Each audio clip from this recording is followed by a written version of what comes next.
오늘 우리에게 주시는 하나님의 말씀은 이사야 30장 26절 말씀입니다. 주님께서 백성의 상처를 싸매어 주시고 매맞아 생긴 그들의 상처를 고치시는 날에 달빛은 마치 햇빛처럼 밝아지고 햇빛은 7배나 밝아져서 마치 7날을 한데 모아놓은 것 같이 밝아질 것이다.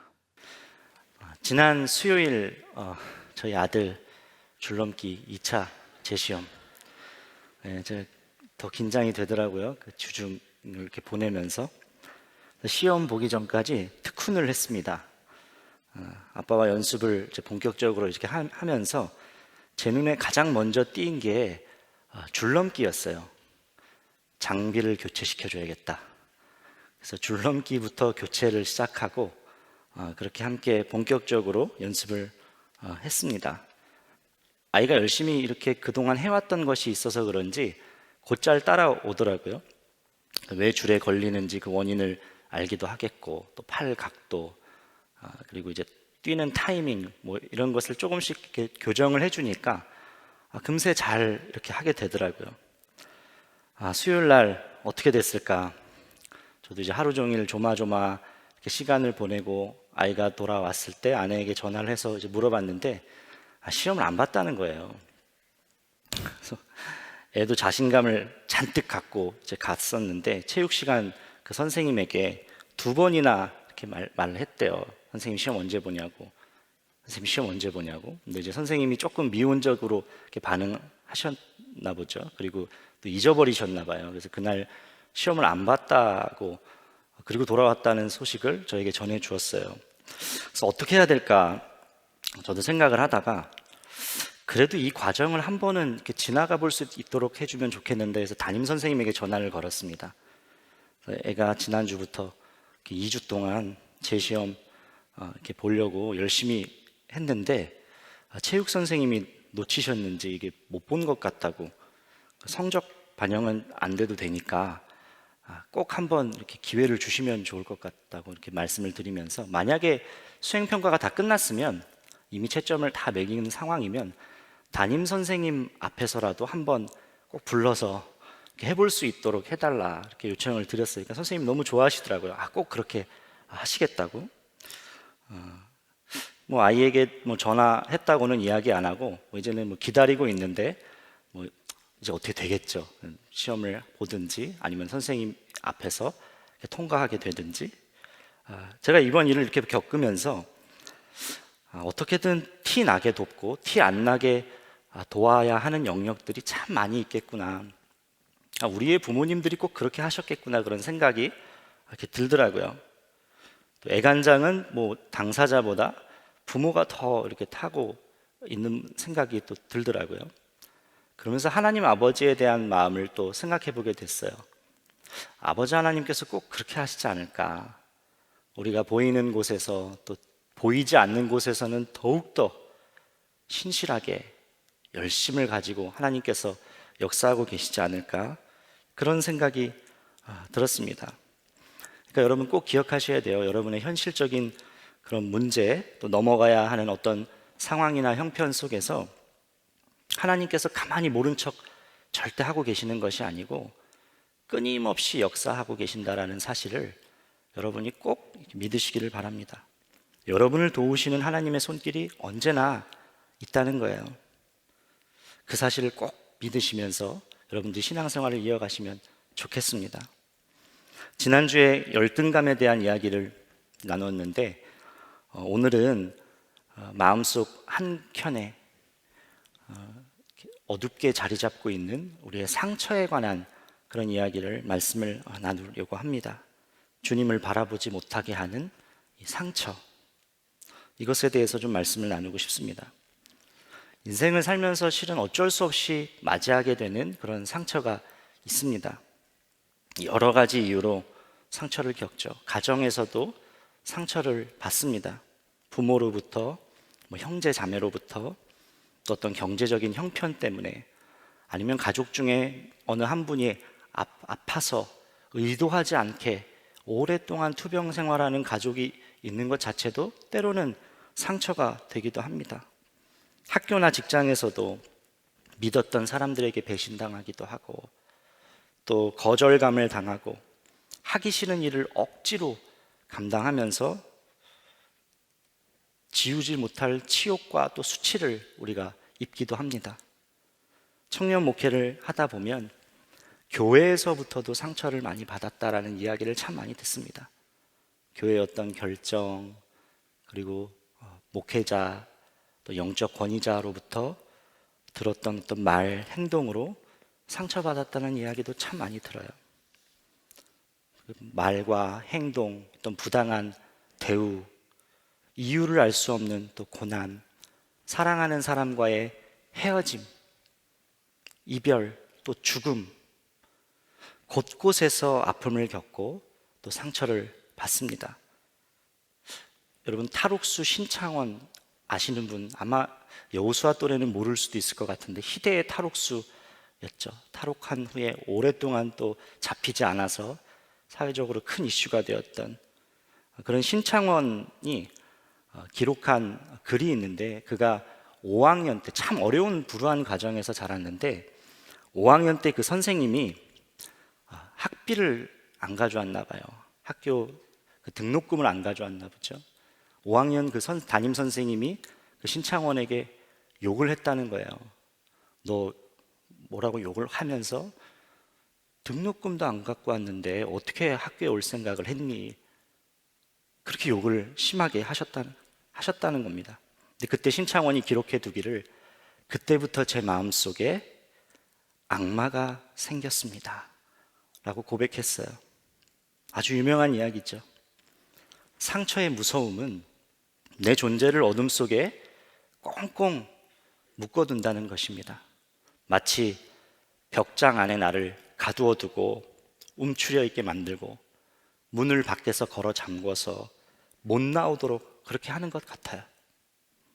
어두침침한 곳에서 계속 있다 보니까 때로는 거기서 마음의 병이 생기기도 합니다. 그렇게 끊임없이 나를 괴롭혀요. 제가 초등학생 시절에 아버지 직장 발령으로 지방으로 이사를 갔었어요. 전학을 갔어요. 전학 오자마자 그 다음날 반 대표를 선출하는 달리기 시합이 있었는데 제가 열심히 뛰어서 반 대표가 됐어요. 그런데 체육 시간이 끝나고 나서 몇몇 그 반의 남자 친구들이 저에게 다가오더라고요. 그리고 저를 밀치더니 발로 이렇게 막 밟더라고요. 그러면서 하는 말이, 너 전화 왔으면 그냥 조용히 학교 다녀. 그렇게 앞에서 나서지 말고. 그렇게 했던 것이 참 제 오랜 시간 동안 마음속에 남아 있었어요. 그때부터 그 학년 내내 왕따 생활이 시작됐습니다. 그리고 그 후로 꽤 오랜 시간 동안 새 학기가 되거나 어떤 새로운 환경에 적응해야 하는 그런 상황이 놓이면 그 적응하는 것이 너무 긴장되는 거예요. 유독 긴장해서 아예 그냥 얼어버리고 관계에 있어서 굉장히 소극적으로 되고 빨리 안정적인 집으로 가고 싶어 하는 그런 마음 속에서 오랜 시간 동안 학창 시절을 보냈던 기억이 있어요. 여러분, 상처는 우리 영혼에 치명상을 입히죠. 그리고 마귀는 이 상처를 이용해서 우리를 무너뜨리려고 합니다. 많은 사람이 상처를 고치고 또 지우고 잊어버리려고 자신만의 처방전을 사용하는 것을 봐요. 돈을 쓰면서 그 허전함, 공허함을 채우려고 하고, 그 돈으로 상처를 치유하고 회복하려고 하는 사람, 또 일로 상처를 치유하고 회복하려는 사람, 또 술과 약으로 상처를 치유하고 그 공허함을 메꾸려고 하는 사람들이 있습니다. 또 사람으로 그것을 채우려고 하는 사람들이 있어요. 그러나 이 모든 것이 진짜 약이 될 수 없다는 것을 여러분이 꼭 아셔야 합니다. 잠깐은 괜찮은 것 같고 또 공허한 것을 잠깐은 채워주는 것 같지만 치유가 되지는 못해요. 오히려 어떻게 되죠? 의지했었던 돈, 술, 약, 사람에게 중독되어 버려요. 술을 안 먹으면 상처가 떠올라요. 술을 끊으면 상처가 떠올라요. 상처를 지우려고 술을 먹었는데 오히려 술을 끊지 못하게 되는 이런 기가 막힌 상황이 발생합니다. 술에 매이게 되는. 그러면서 상처의 구멍은 점점 커져가요. 나를 지탱해주는 어떤 기둥인 줄 알았는데 그게 아니었던 거예요. 하나님은 분명히 말씀하셨습니다. 수고하고 무거운 짐진 자들아 다 내게로 오라. 내가 너희를 쉬게 하리라. 너희 마음을 이곳에서 쉬게 하리라. 하나님께서 분명히 약속하신 말씀이에요. 진정한 회복과 쉼이 그 예수 그리스도 안에 있다는 것입니다. 요한복음 6장 63절 말씀에 생명을 주는 것은 영이다. 육은 아무데도 소용이 없다. 내가 너희에게 한 이 말은 영이요 생명이다. 예수님이 말씀하셨어요. 내가 너희에게 한 말이 영이고 생명이다 라고 말씀하셨습니다. 말씀이 살리는 영이고 그 말씀을 듣는 사람이 생명을 얻은 사람이라는 거예요. 상처를 받지 않고 살 수는 없는 것이죠. 가장 안전한 어머니의 그 자궁에서부터 세상 속으로, 아수라장 같은 세상 속으로 나오는 그 순간부터 상처에 우리가 노출되어 있는 것입니다. 그래서 성경 속에 많은 인물들을 봐도 이 상처받을 환경에 노출되지 않은 사람이 없을 정도로 대부분이 여러 가지 아픔을 겪었습니다. 아브라함은 어땠죠? 약속의 아들 이삭이 100세에 이르기까지 약속의 아들이 없었어요. 야곱은 도망자로 살았고 요셉은 가족 형들에게 버림받고 그리고 보디발 장군의 집에서는 모함을 당해서 감옥살이를 했습니다. 모세는 히브리 민족임에도 불구하고 자기 백성들, 자기 민족이 고통당하는 그 현장을 다 봐야 됐어요. 그리고 광야로 쫓겨나서 40년간 목자로 지냈습니다. 이 상처의 대표적인 그 사람, 한 사람을 떠올리라고 하라면 저는 다윗인 것 같아요. 아주 어렸을 때부터 형제 그리고 부모로부터 그렇게 인정받지 못했죠. 하나님이 이스라엘 첫 번째 왕으로 사울 왕을 세우셨는데 사울에게 실망하시고 이제 다른 사무엘 선지자를 통해서 기름 부을 자를 이렇게 찾고 계십니다. 그러다가 이새의 집에 방문하게 되었는데 이새 아들 중 한 사람에게 하나님께서 기름 부으라고 하셨어요. 아들들을 하나하나씩 데리고 오는데 가족 중 누구도 그 다윗을 찾진 않았습니다. 다윗을 데리고 온 사람은 없었어요. 모든 아들 다 데리고 왔을 때, 다 사무엘 선지자에게 보여줬을 때 성령께서 감동을 주시지 않아요. 감동을 주시지 않자 거꾸로 사무엘이 이새에게 물어보죠. 아들들 다 온 겁니까? 더 없습니까? 막내가 있기는 합니다만 지금 양떼를 치고 있습니다. 이것이 그 아버지의 대답이었어요. 마지막 순간까지도 데려오지 않았던 아들. 그 모습이 다윗의 정체성이었어요. 가족에서의 그 모습이었어요. 가장 보잘것없는 허드렛 일 하면서 목동 정도로 중요한 존재가 아닌 그런 상황이었어요. 기름 부음을 받았습니다. 그리고 어떻게 됐죠? 현실이 달라진 게 하나도 없었어요. 오히려 아픔의 연속, 상처받을 환경은 더욱더 노출되었습니다. 사울 왕이 다윗 하나 죽이려고 혈안이 돼서 그를 쫓아다녀요. 그래서 사막으로 동굴로 숨어 다녔습니다. 그러다가 블레셋 아비멜렉 왕 앞에서는 살기 위해서 미친 척까지 했어요. 그때 지은 시가 그 유명한 시편 34편 말씀이에요. 18절이죠. 주님은 마음 상한 사람에게 가까이 계시고 낙심한 사람을 구원해 주신다. 그뿐만이 아니에요. 밧세바와 사이에서 아이를 낳았는데 그 아이가 어떻게 됐죠? 심각한 병에 걸려서 1회 만에 죽습니다. 아이를 살리려고 간절히 기도했지만 아이가 죽었어요. 또 아들 압살롬에게는 자신의 왕의 자리도 뺏겼습니다. 또 자기 아들이 먼저 죽는 고통도 겪었어요. 그러니까 보통 사람 같으면 이미 한 나라의 왕이 자기를 죽이려고 쫓아온다, 그렇게 추격하고 있다라는 요 지점에서 벌써 상처에 갇히는 것은 물론이고 큰 병이 나도 이상할 것이 없는 상황이 바로 다윗의 상황입니다.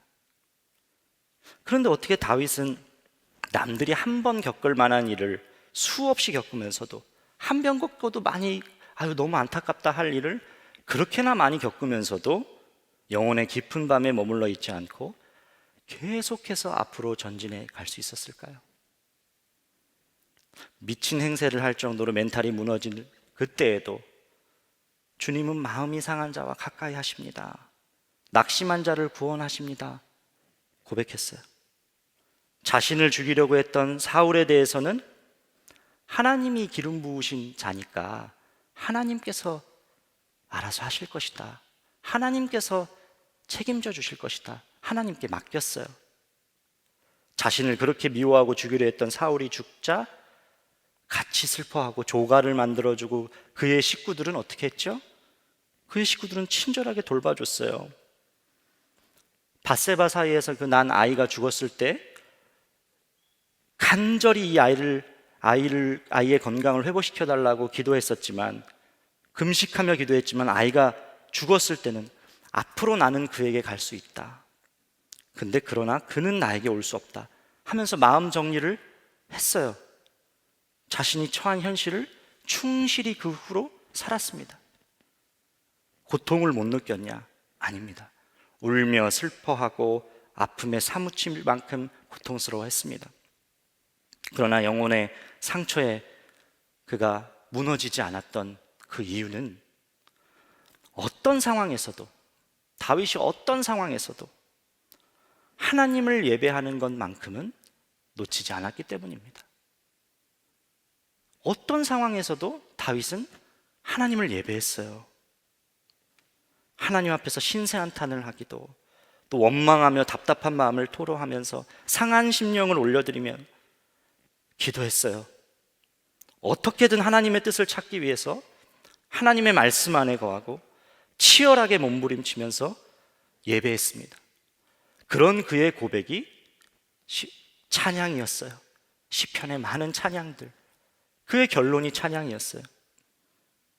이런 다윗의 예배자로서의 살아감, 예배자로 살아가는 그 모습, 그것이 다윗의 영혼을 지키고 버티게 해주고 사명의 길을 꿋꿋하게 걸어갈 수 있게 해주는 힘이었습니다. 상처가 곪지 않고 그 상처가 아물어서 다윗에게 있어서는 은혜의 사건들, 은혜의 흉터가 되었어요. 여러분, 상처받지 않고 사는 것은 불가능한 일입니다. 그런데 상처와 함께 살아가는 방법은 있어요. 바로 예배하면서 살아가는 거예요. 하나님께 예배하면서 살아가는 거예요. 오늘 이사야서 30장 26절 말씀에서 백성의 상처를 싸매어 주시고 상처를 완전히 고쳐주시는 날이 오는데, 그때 나타나는 현상을 어떻게 이야기하냐면 빛과 연관해서 설명하고 있습니다. 주님께서 백성의 상처를 싸매어 주시고 매맞아 생긴 그들의 상처를 고치시는 날에 달빛은 마치 햇빛처럼 밝아지고 햇빛은 7배나 밝아져서 마치 7날을 한데 모아 놓은 것 같이 밝아질 것이다. 주님이 상처를 고치는 그때에 나타나는 현상을 말씀이 표현하고 있는데, 달빛이 있는 어둠은 햇빛처럼 밝아지고 햇빛이 있는 낮에는 7배나 더 밝아진다는 거예요. 그러니까 완전수를 표현한 거죠. 7. 완전하게 밝아진다는 거예요. 다시 말해서 상처가 싸매어지고 고쳐지는 것은 그 초점이 마음의 어둠이 떠나가고 빛이 임하는 것, 이것이 상처가 회복되고 상처로부터 자유했다라는 완전한 치유라는 증거라는 것입니다. 부정적인 생각, 어떤 절망, 실패감, 우울감, 이런 어두운 마음이 밝아지는 게 진짜 자유고 치유고 회복입니다. 그런데 우리 마음이 어떻게 이렇게 밝아질 수 있느냐? 어둠이 떠나가게 되는 순간이 어떤 때이냐? 바로 하나님께 예배드릴 때라는 거예요. 하나님 앞에 나와서 예배드릴 때. 예배가 우리 마음을 바꿔요. 예배가 우리 마음속의 어둠을 사라지게 하고 몰아냅니다. 주의 빛으로 채웁니다. 그게 예배예요. 아마 여러분들 신앙생활 하시면서 그런 경험들 해보신 적 있으실 거예요. 예배드리기 전과 후에 마음이 완전히 달라지는 경험.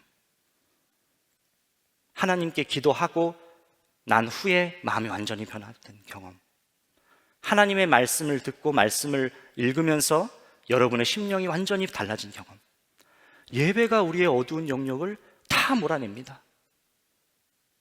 예배 속에 완전한 치유와 회복이 있다는 거예요. 우리는 흔히 상처를 없애버려야 한다고 생각합니다. 물론 깨끗하게 지워지면야 가장 좋겠죠. 그런데 억지로 지우려고 한다고 해서 그게 지워집니까? 경험했던 그 일이, 그 기억이, 그 순간이 삭제가 됩니까? 갑자기 사라질 수 있습니까? 아닙니다. 상처는 사라지기보다는 극복하는 거예요. 더 이상 과거 상처받았던 그 어두운 순간, 그때에 발목 잡히지 않고 거기에 묶여있지 않고 어둠이 떠나가고 내가 이제 빛으로, 빛이 임하여서 빛이 채워지는 것. 그래서 완전하게 자유함을 누리는 것이 바로 회복이에요. 예배 속에 그게 있다는 거예요. 그러니까 예배 없이 회복될 수 있다? 이 말은 정말 말이 안 되는 일입니다. 예배야말로 우리가 주님을 인격적으로 만나는 가장 좋은, 하나님께서 약속하신 그 장소잖아요. 그 시간, 그 때잖아요. 요한복음 8장 12절에서 예수님께서는 스스로 자기 자신을 밝히시는데 이렇게 말씀하세요. 나는 세상의 빛이다. 나를 따르는 사람은 어둠 속에 다니지 아니하고 생명의 빛을 얻을 것이다. 예배라는 것은 종이 주인에게 문안 인사를 할 때 존경의 표시로 머리를 숙이고 발에 입맞추는 행위입니다. 그런 의미에서 예배라는 뜻이 왔어요. 하나님을 향한 존경과 경외가 드러나는 가장 최고의 방법이 바로 예배라는 거예요. 그러니까 예배 자체가 나는 하나님의 사람입니다. 나는 하나님의 것입니다. 라는 고백이에요. 그대로 그 고백입니다. 그러니까 예배의 초점은 항상 우리가 주 예수님께 두어야 합니다. 하나님께 두어야 해요. 그런데 참 놀랍죠? 우리의 초점은 주님에게 그렇게 두는데, 그렇게 주님께 둘 때 나는 주님을 예배하는데 그분이 놀랍게 우리에게 은혜를 주세요. 주님의 빛이 임해서 우리 영혼에 힘을 더하시고 또 평안과 회복을 주시고 어둠을 몰아내십니다. 예배 속에서 이 역사가 나타난다는 거예요. A.W. 토저는 이렇게 이야기했습니다. 하나님께서 사람을 부르셔서 먼저 예배자로 만드시고 그 후에 일하는 자로 만드신다. 겪었던 일 자체가 없어지는 것이 상처의 치유가 아니라 과거에 더 이상 매이지 않는 것, 어둠을 품고 어둠을 붙잡고 있지 않는 것이 진짜 치유예요. 빛이신 주님이 나는 세상의 빛이다 라고 말씀하신 그 주님이 여러분 안에 임하셨어요. 여러분 안에 오셨어요. 그러니 우리가 이길 수 있는 힘을 얻은 것이죠. 여러분 중에 상처로 고통받고 계신 분들이 참 많으시고 여러 사연들이 또 있고, 그 사연 중에는 어떻게 내가 컨트롤할 수 없는 부분까지도 다 있으신 그런 상황도 있으실 거예요. 또는 내가 실수해서 겪었던 아픔들도 또 있으실 수 있을 것 같아요. 얼마나 힘들지 다 헤아리기가 어렵죠. 그 사람이 되어보지 않으면 상상할 수 없는 일이죠. 그런데 여러분, 상처와 아픔이 있지만 그래도 지금 여러분이 하나님 앞에 예배드리고 있다고 한다면 그 자체가 회복되고 있는 시간임을 여러분들이 꼭 믿으시기를 바랍니다. 하나님의 그 치료의 광선이 여러분의 상처를 덮고 계세요. 그러니까 지금 예배드리는 이 시간 자체가 주님의 빛이 임하는 시간이라는 거예요. 그러면서 여러분을 고치고 계세요. 두려움과 걱정, 좌절, 불안, 실패, 억울함, 이 어두움으로부터 다 치유하고 계세요. 그러니까 여러분, 우리가 살아서 예배하고 있다고 한다면, 지금 내가 예배하고 있다고 한다면 가장 잘하고 있는 것입니다.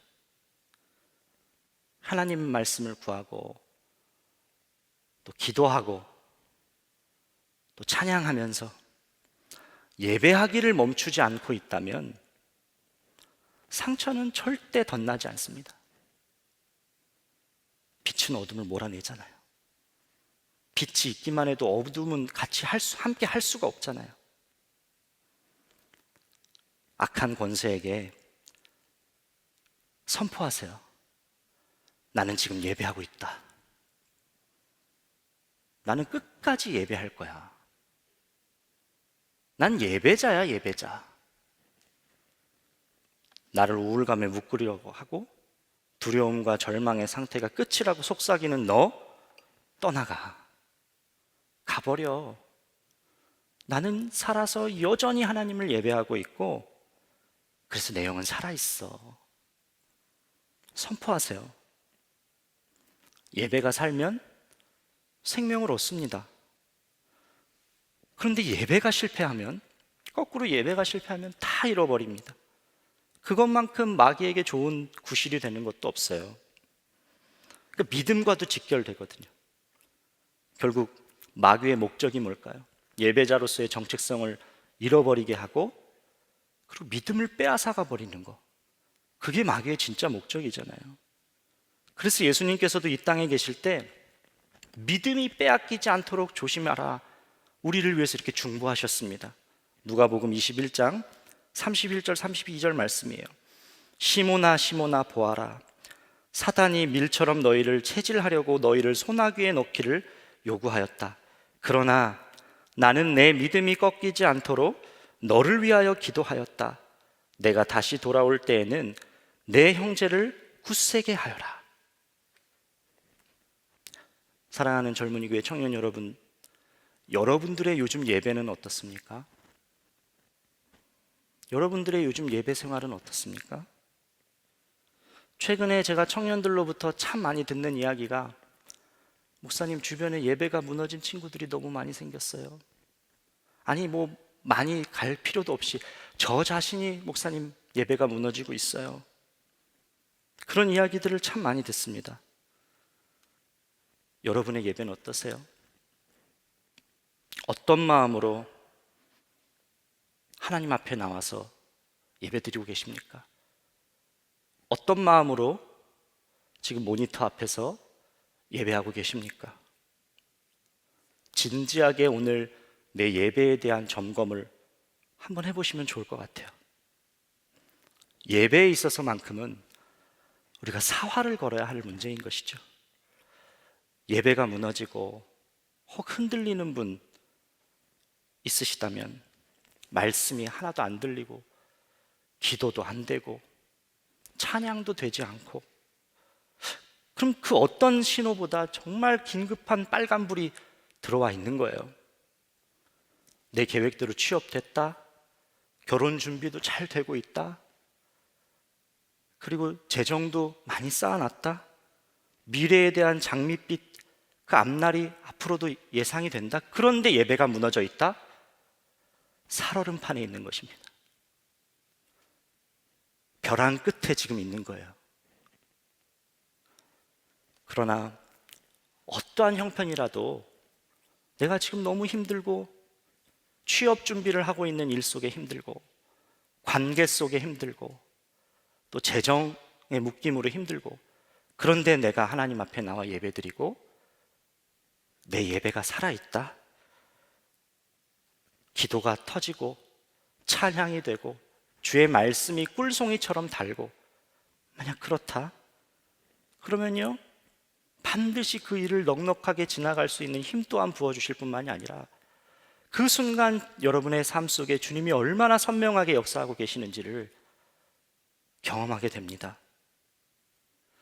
예배자로서의 정체성, 예배를 통해 주 예수님을 알아가는 그 기쁨의 교제, 감격이 넘치기를 축복합니다. 만약 무너지고 흔들리고 있다면 구하세요. 간절히 구하세요. 구하는 자에게 다 주시겠다고 약속하셨잖아요. 십자가에서 아들까지 주셨잖아요. 구하는 자에게 성령 안 주실 이유가 없습니다. 다 이미 증거해 두셨잖아요. 오늘 말씀의 결론입니다.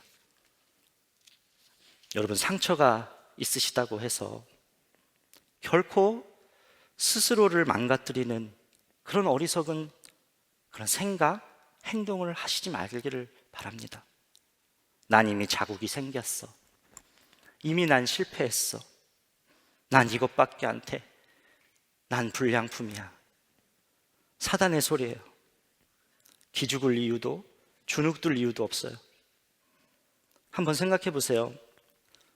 예수님께서 십자가에서 죽으실 때 상처투성이셨습니다. 머리에는 가시면류관 쓰셨어요. 손과 옆구리에는 창 자국이 있으셨습니다. 그리고 등은 온통 채찍에 맞은 그 자국이 있으셨어요. 마음은 또 어떠셨습니까? 사랑하는 제자들에게 다 배신당하고 하나님의 외면마저도 감수하셔야 했습니다.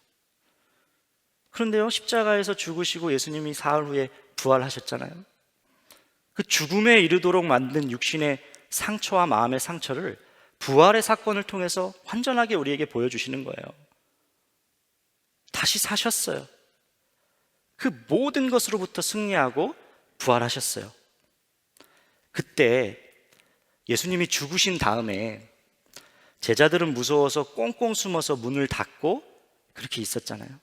잠그고 있었어요. 그런데 주님이 잠겨져 있는 문을 시공을 초월해서 제자들의 한복판으로 들어가셨습니다.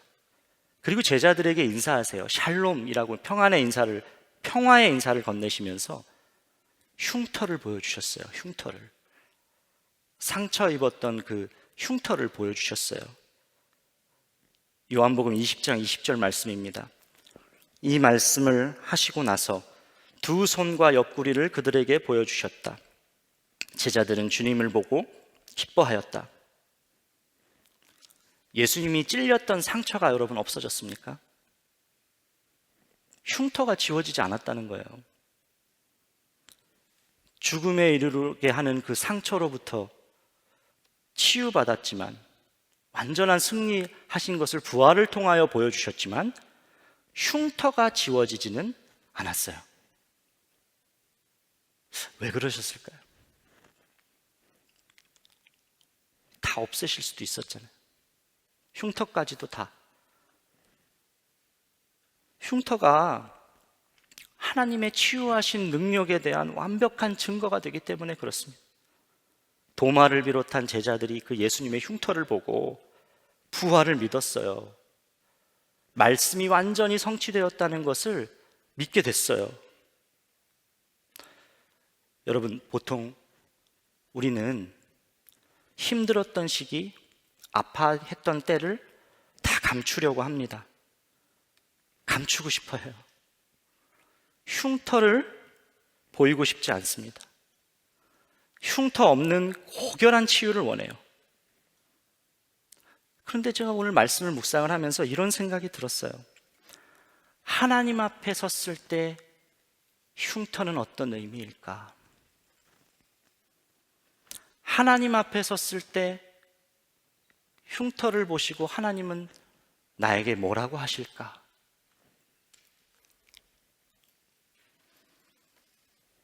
주님, 저 이렇게 아프고 힘들었는데, 저 정말 힘들었거든요, 이 상처 때문에. 그런데 저 끝까지 주님 예배했습니다. 하나님 예배하는 것은 제가 놓치지 않았습니다.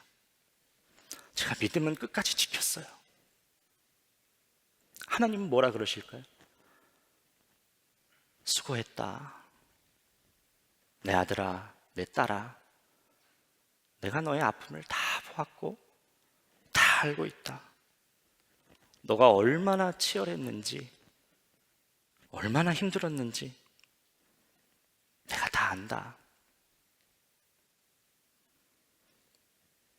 상처 때문에 스스로를 가치 없게 여길 필요도 없고, 흉터를 부끄러워할 필요도 없습니다. 여러분은 하나님의 작품이에요.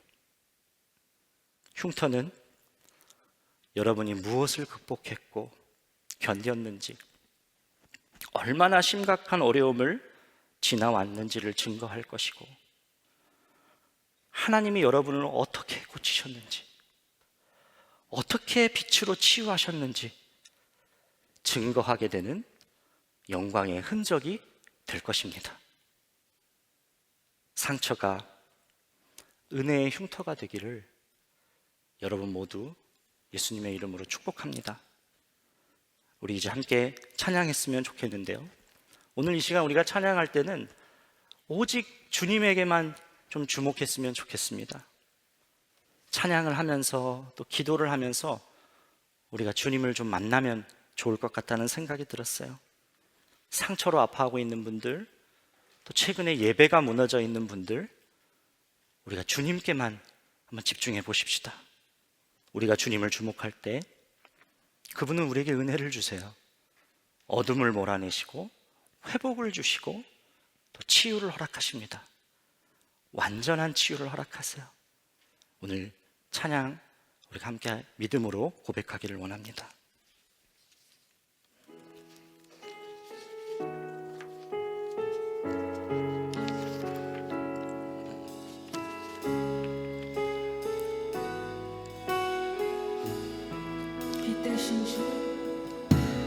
빛 되신 주 어둠 가운데 비추사 내는 보게 하소서. 예배하는 선한 마음 주시고 산 소망이 되시네.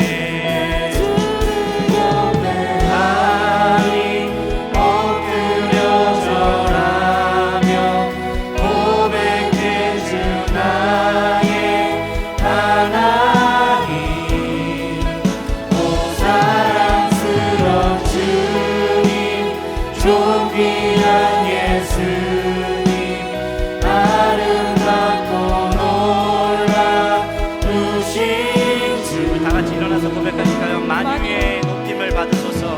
만유의 높임을 받으소서.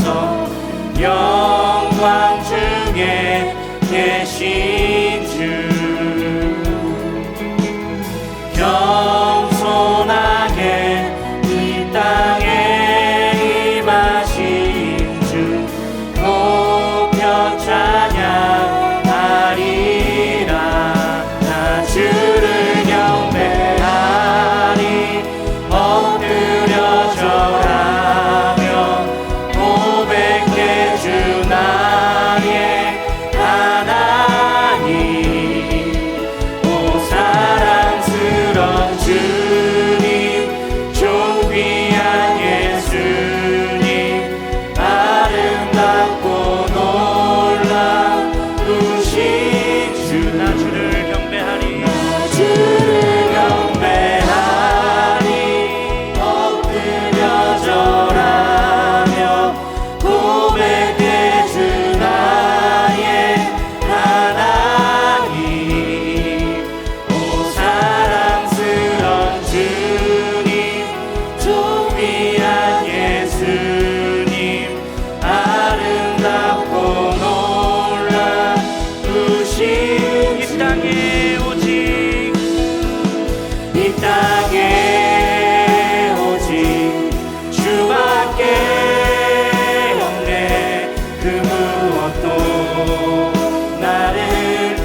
누구도 나를 채울 수 없네.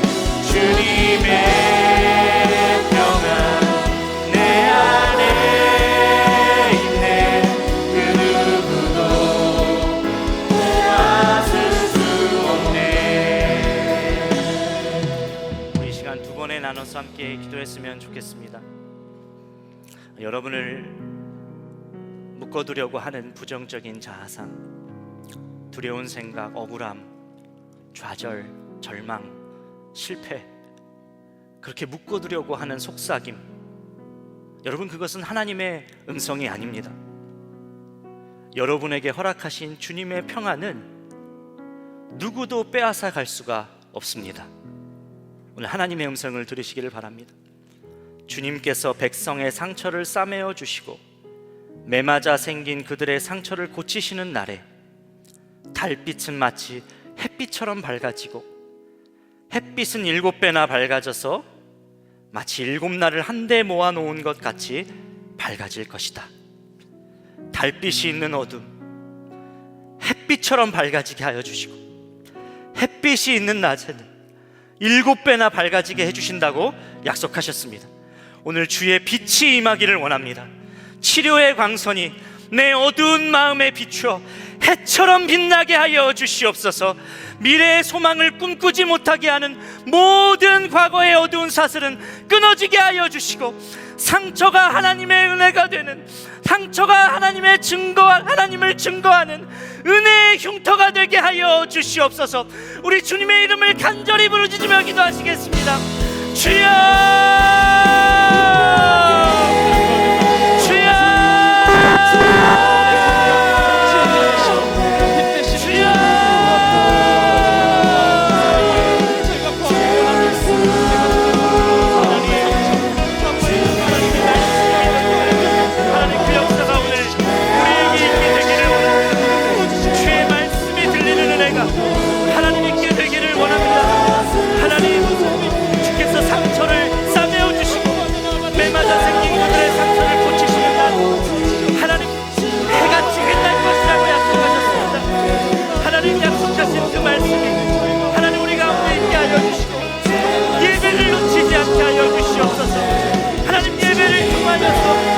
하나님을 만나는 예배의 시간을 통하여서 우리의 심령에 빛이 임하는 시간이 되게 하여 주시옵소서. 하나님, 예배를 통하여 하나님 우리의 심령에 주의 치료의 광선이, 주의 빛이 임하는 시간이 되게 하여 주시기를 원합니다. 어두움은 떠나게 하여 주시고, 어둠이 몰아나게 하여 주시고, 하나님 주의 십자가가 하나님 선명하게 새겨지게 하여 주시옵소서. 하나님, 미래의 소망을 꿈꾸지 못하고 나를 과거에 묶어두게 하려는 모든 중앙의 결박, 사슬이 끊어지게 하여 주시옵소서. 오 주여, 역사하여 주시옵소서. 이 시간 우리가 한 번 더 기도할 때는 예배의 회복을 위한 기도를 하십시다. 최근에 예배가 무너진 분들 계십니까? 다른 거 다 실패해도, 다른 거 다 놓쳐도 우리가 예배하는 것 하나만큼은, 예배만큼은 절대 실패해서는 안 되겠습니다. 우리의 초점을 오늘 기도하며 주님께 온전히 고정하기를 원하는데, 무뎌진 예배의 감각, 무뎌진 예배의 감격, 흔들리고 있는 중심, 주여 회복시켜 주시옵소서. 말씀을 갈망하게 하여 주시옵소서. 막혀있는 기도와 찬양이 터져나오게 하여 주시옵소서. 주여, 제가 끝까지 하나님께 예배하겠습니다. 힘들고 어렵고 세상의 모든 유혹 속에도 오직 나는 당신만을 예배하겠습니다. 이 고백이 나의 고백이 되게 하여 주시옵소서. 우리 주님의 이름을 간절히 부르짖고 기도하시겠습니다. 주여,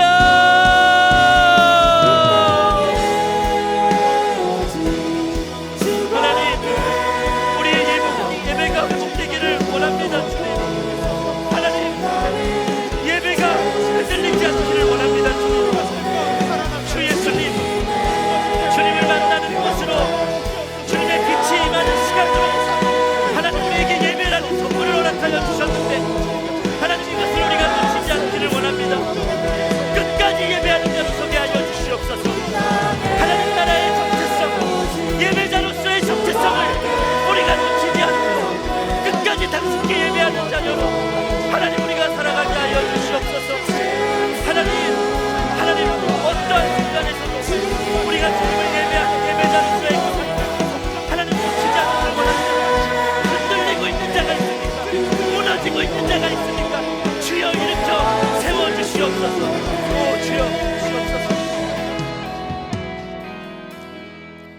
주 예수님, 우리를 예배자로 불러주셔서 참 감사합니다. 예배를 통하여 하나님을 만나게 하시고 주의 빛이 임하는 시간으로 우리에게 허락하신 이때를 우리가 참 많이 놓치고 살았음을 회개합니다. 흔들리고 있고 중심이 무너지고 있는 하나님 청년들, 성도들이 있습니까? 오늘 주여 일으켜 주시옵소서. 손을 붙들고 일으켜 주시옵소서. 예배를 통하여 모든 상처도 깨끗하게 치유되게 하여 주시옵소서. 주님의 빛이 임한다고 약속하셨사오니 그 빛이 우리의 심령 가운데 임하는 시간이 되게 하여 주시옵소서. 과거의 어떤 때로부터 하나님 더 이상 우리를 묶어두지 못한 아버지 그 사단의 권세 다 십자가에서 끊어졌사오니 주님의 빛 가운데로 온전히 들어가게 하여 주시옵소서. 끝까지 예배하는 예배자로 서게 하여 주시고 어떤 순간에서도 예배를 통한 주님 기쁨과 감격을 놓치지 않게 하여 주시옵소서. 주님, 오늘 예배 드리는 이들 중에 상처받은 이들이 있습니다. 주 예수 그리스도의 보혈의 능력은 능치 못한 것이 없사오니 그 상처 위에 주의 보혈을 덮어 주시옵소서. 주여, 그 상처가 하나님께서 하신 일을, 그 은혜를 증거하는 놀라운 흔적이 되게 하여 주시고 하나님의 역사에 정말 하나님께서 그 사랑하시는 그 자녀를 통한 그 역사에 저가 지금 함께하고 있음을, 그것이 믿어지는 은혜가 상처받은 이들에게 붙들어지게 하여 주시옵소서. 하나님, 참 어려운 때를 지나가고 있습니다.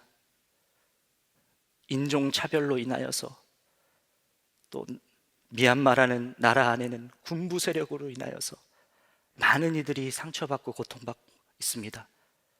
주여, 친히 찾아가 주셔서 주의 은혜를 더하여 주시고 모든 이들이 열방이 하나님께 나와 예배하는 그때가 속히 오게 하여 주시옵소서. 오늘 우리가 드린 귀한 예물 오직 아버지의 역사에 사용되게 하여 주시고 하나님, 마음의 중심을 드린 이들의 형편을 풀어주시고 하나님께 가장 좋은 것을 드렸사오니 30배, 60배, 100배로 주께서 채워주시옵소서. 주 예수 그리스도의 크신 은혜와 하나님 아버지의 놀라우신 사랑과 성령의 내주교통 역사하심이 오늘 함께 모든 정말 마음을 내어드린 사랑하는 젊은이 교회 청년들과 성도들 위해 지금부터 영원까지 함께 하시기를 간절히 축원하옵나이다. 아멘.